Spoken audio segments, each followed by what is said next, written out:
שלום לכולם, אנחנו כאן כדי לצלול יחד לחומרים שקיבלנו, תחת כותרת די מסקרנת, נבואה אילמת שם, העתיד הוא אחד. כן, זה באמת רעיון חזק.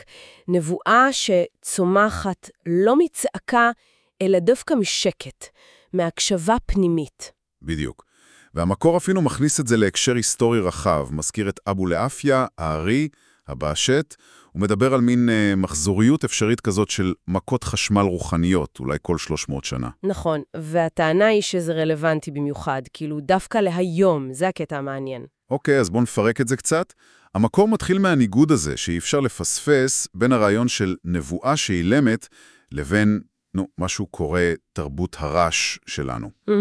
אנחנו חיים בעידן שבו, את יודעת, לכל אחד יש דעה על הכל, מיד, והרבה פעמים ככה נטען שם, הדעות האלה הן לא באמת משהו פנימי עמוק. הם יותר כמו מנגנון הגנה כזה לאגו, הצורך להישמע. כן, משהו כזה.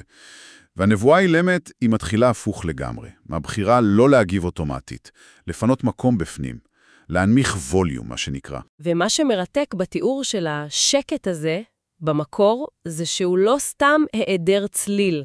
זו ממש הקשבה פעילה, יש מאמץ, והוא עושה שם קישור די נועז, אני חושבת, לפסוק המרכזי של שמה ישראל, הוא מפרק את זה. שמה, קודם כל להקשיב, הפעולה הבסיסית. אוקיי. אחר כך ישראל, לא רק כשם של עם, אלא מלשון ישר אל, כיוון המבט, כיוון התודעה, פנימה ולמעלה. ליישר קו עם משהו פנימי יותר. בדיוק. והתוצאה של ההקשבה המכוונת הזאת היא ההכרה, אחד, האחד.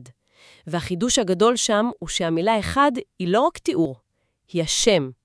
השם של מה שמתגלה שם. זאת אומרת, אחד זה לא מספר, אלא המהות עצמה. כן, ככה המקור מציג את זה. השם של המציאות שנגלטת מהשקט הזה. זה די עמוק. והטקסט ממשיך ומתאר את התהליך הזה כהליכה פנימית. מה זה אומר בדיוק? זה לא נשמע כמו טיול בפארק. ממש לא. הדימוי הזה של הליכה פנימית מנסה לתפוס תנועה נפשית. זה לא שיש לך GPS ליד. זה קשור קודם כל לענווה, להבנה שאתה לא ממציא את המסר, אתה הולך לקראתו.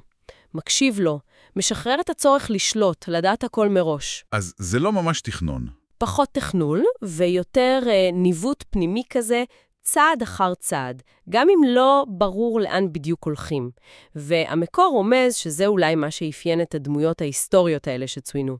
אבו לאפיה, הארי. כן, שהם קודם כל הקשיבו פנימה, אז אולי באו המילים. ההליכה היא אל משהו שכבר נמצא שם, צריך רק לגלות אותו בהקשבה. אוקיי, זה מסביר את המהות של הרעיון, אבל נשאלת השאלה שהמקור גם שואל, למה דווקא עכשיו? מה הופך את זה לרלוונטי היום, לפי הטקסט? אז יש שם בגדול שתי תשובות אפשריות, שנראה שהן משלימות אחת את השנייה. אוקיי. אחת, זה אותו רעיון של מחזוריות ה-300 שנה. אולי אנחנו בתקופה כזאת שמשהו חדש צריך להיוולד. זו השערה כמובן. והשנייה? השנייה קשורה ישירות לרעש שדיברנו עליו. התרבות שלנו כל כך רוויה במידע, בדעות, בגירויים, שהערוצים הרגילים, מה שנקרא, פשוט סתומים. שחוקים אולי. אפשר להכניס עוד משהו פנימה. בדיוק. ולכן, הטענה היא שהערוץ היחיד שאולי נשאר פנוי, שהוא שקט מטבעו, הוא ההקשבה הפנימית. השקט הזה. ומכאן המסקנה הדרמטית שלו. כן, שאם תבוא נבואה חדשה, היא חייבת להתחיל משם. מאילמות. היא תתמלא קודם מבפנים, ורק אז אולי תמצא ביטוי חיצוני. אז אם ננסה לסכם את המסע הקצר שלנו במקור הזה, התמונה היא בעצם כזאת. הנבואה האילמת היא לא אירוע, אלא תהליך. תהליך של איחוד, שמתחיל מהיכולת להקשיב באמת שמה, ואז לכוון את התודעה ישראל. עד שמתגלה המהות המאחדת הזאת, שהמקור קורא לה בשם אחד. נכון מאוד. וזה לא סתם רעיון תיאורטי, אלא חוויה. המרחב השקט הזה הוא בעצם המצע להתהוות של משהו חדש. של עתיד אחר אולי. שהשם שלו, לפי המקור, הוא אחד. בדיוק. המסר המרכזי הוא האפשרות הזאת, לתודעה שצומחת מהקשבה פנימית עמוקה, לא מוויכוחים חיצוניים. וההקשבה הזאת מובילה להכרה באחדות שבבסיס הכל. האחדות הזאת שנקראת אחד. וזה מעלה מחשבה לסיום שעולה ישירות מהטקסט.